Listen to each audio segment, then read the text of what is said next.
Hello student, how are you.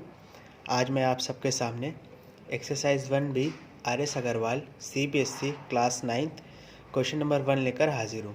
तो चलिए देखते हैं क्वेश्चन नंबर 1 क्या कहता है। कह रहा है without actual division find which of the following rational numbers are terminating decimals. कह रहा है जो आपको 5 फ्रैक्शन दिए हुए हैं इनको आपस में वाकई डिवाइड करे हुए बताइए कि इन सब में से कौन सा टर्मिनेटिंग डेसिमल है। स्टूडेंट, आपको इससे पहले टर्मिनेटिंग डेसिमल का मतलब पता होना चाहिए, जो मैंने आपके नंबर सिस्टम के इंट्रोडक्शन में बताया था कि रेशनल नंबर दो तरह के होते हैं, एक होते हैं टर्मिनेटिंग और एक होते हैं रिपीटिंग। टर्मिनेटिंग का मतलब होता है जैसे 5/2 है, उसको अगर हम सॉल्व करेंगे तो ये आ जाएगा 2.5, मतलब 2.5 आ गया, अब ख़त्म, इसके आगे कुछ नहीं आएगा। और रिपीटिंग का मतलब होता है जैसे 1/3 है, इसको अगर हम सॉल्व करेंगे तो ये आएगा 0.333, ऐसे फर्दर चलता चला जाएगा, ये कभी ख़त्म नहीं होगा। तो टर्मिनेटिंग का मतलब जो ख़त्म हो जाए, रिपीटिंग का मतलब जो चलता रहे। और एक होता है नाइदर टर्मिनेटिंग नॉन रिपीटिंग, जो कि मतलब लगातार डिफरेंट वैल्यूज़ आती रहे। जैसे आपका पाई की वैल्यू होती है 22/7, अगर आप इसको सॉल्व करेंगे तो 3.1425 ऐसे करके आपको मिलता चला जाएगा। आई होप क्वेश्चन क्लियर होगा। तो चलिए देखते हैं इसको करते कैसे हैं। जैसे आपको पहला क्वेश्चन दिया है 13/80, तो देखिए इसको आपको सॉल्व नहीं करना है क्योंकि यहाँ का है ना विदाउट एक्चुअल डिवीजन, बगैर एक्चुअली डिवाइड करे हुए बताना है कि ये टर्मिनेटिंग डेसिमल है या नहीं। तो इसका सिंपल सा एक तरीका होता है, तरीका लिख लीजिए आप। एलसीएम ऑफ डिनोमिनेटर, आपको क्या निकालना है, डिनोमिनेटर का एलसीएम निकालना है। एलसीएम ऑफ डिनोमिनेटर निकालना है और उसमें 2 and 5 मस्ट कम, 2 और 5 आने चाहिए, और क्या आ सकता है, 2 मस्ट कम, या तो 2 आना चाहिए या तो 5 आना चाहिए। मतलब इन तीन में से एक ना एक केस बनना ही चाहिए डिनोमिनेटर निकालने पे। फिर से समझ लीजिए क्या करना है, आपको डिनोमिनेटर एलसीएम निकालना है डिनोमिनेटर का। एलसीएम इस तरीके से निकालना है, या एलसीएम निकालने पे 2 और 5 आना चाहिए, या सिर्फ 2 आना चाहिए, या सिर्फ 5 आना चाहिए। आई होप स्टूडेंट क्लियर होगा। एक बार फिर से देख लीजिए। जैसे यहाँ पे डिनोमिनेटर है 80 को अगर आप निकालते हैं, मैं आपको निकाल के दिखा दे रहा हूँ, तो ये आएगा 40, ये आएगा 20, ये आएगा 10, ये आएगा 5, ये ख़त्म। तो आप सीधा सीधा 80 को क्या लिख सकते हैं, मेरी बात देखिए, आप 80 को लिख सकते हैं 2 × 2 × 2 × 2 × 5, 2 × 2 × 2 × 2 × 5। तो देखिए क्या ये कंडीशन सेटिस्फाई कर रहा है, बिल्कुल कर रहा है। पहली कंडीशन क्या आती है, 2 और 5 आना चाहिए, सिर्फ 2 और 5 आ रहे हैं, तो ये क्या होगा आपका, yes it is a terminating decimal.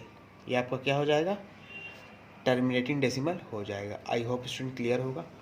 चलिए अब ये वाला देखते हैं। इसमें अब इतना लिखने की ज़रूरत नहीं है, आपको पता चल गया है। आपको सीधा सीधा क्या निकालना है, डिनोमिनेटर का एलसीएम। आप 24 का एलसीएम निकाल लीजिए। 2 से डिवाइड किया 12 आएगा 24 को, फिर 2 से डिवाइड किया 6 आएगा, फिर 2 से डिवाइड किया 3 आएगा, फिर 2 से डिवाइड किया। अब देखिए अगर अब आप 24 को लिखते हैं तो लिखना पड़ेगा 2 × 2 × 2 × 3।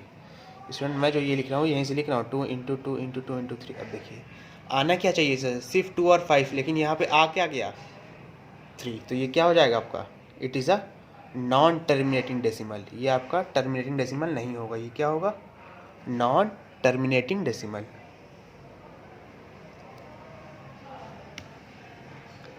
इसको यहाँ पे लिख लीजिए, जगह थी कम है, नॉन टर्मिनेटिंग हो जाएगा ये। आई होप स्टूडेंट क्लियर होगा आपको। उस तरीके से आप धीरे धीरे करके सारे क्वेश्चंस कर सकते हैं। देखिए मैं करता जाता हूँ, आप देखते चलिएगा। यहाँ पे आपको फिर डिनोमिनेटर का एलसीएम निकालना होगा, तो 12 का निकाल लीजिए आप सीधा सीधा। ये 6 बार में गया, ये 3 बार में गया, तो ये भी यहाँ 12 को हम क्या ले सकते हैं, 2 × 2 × 3। अगेन आना क्या चाहिए था, सिर्फ 2 और 5, यहाँ आ क्या गया, 3 भी आ गया, तो ये भी क्या हो जाएगा, नॉन टर्मिनेटिंग डेसिमल। मेरी बात समझ में आई आपको स्टूडेंट, ये बहुत आसान है, ये बात समझ में आई ना, नॉन टर्मिनेटिंग डेसिमल।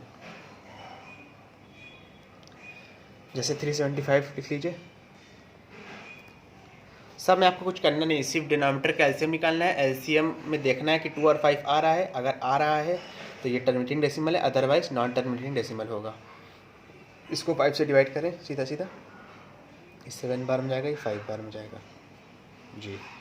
फिर 5 से डिवाइड किया, ये 15 बार में गया, फिर 5 से डिवाइड किया, 3 बार में गया। अब देखिए यहाँ भी 3 आ गया, तो ये भी क्या हो जाएगा आपका नॉन टर्मिनेटिंग डेसिमल, क्योंकि आना सिर्फ 5 और 2 चाहिए। अगर 5 आएगा सिर्फ तो भी टर्मिनेटिंग होगा, सिर्फ 2 आएगा तो भी टर्मिनेटिंग होगा, लेकिन यहाँ पे 3 आ गया, तो ये क्या हो जाएगा आपका non terminating decimal. I hope question clear होगा आपको। वैसे ये वाला भी देख लीजिए, इसमें आप 125 का निकालेंगे, 5 से डिवाइड किया 25 आ गया, फिर 5 से डिवाइड किया 5 आ गया। देखिए यहाँ पे जो है थर्ड कंडीशन सेटिस्फाई कर रही। थर्ड कंडीशन क्या थी, 5 मस्ट कम, सिर्फ 5 भी आ सकता है, तो यहाँ पे सिर्फ 5 आ रहा है, तो ये भी क्या हो जाएगा, पहले आप लिख लीजिए 125 को क्या लिख सकते हैं 5 × 5 × 5, तो ये क्या हो गया आपका टर्मिनेटिंग डेसिमल।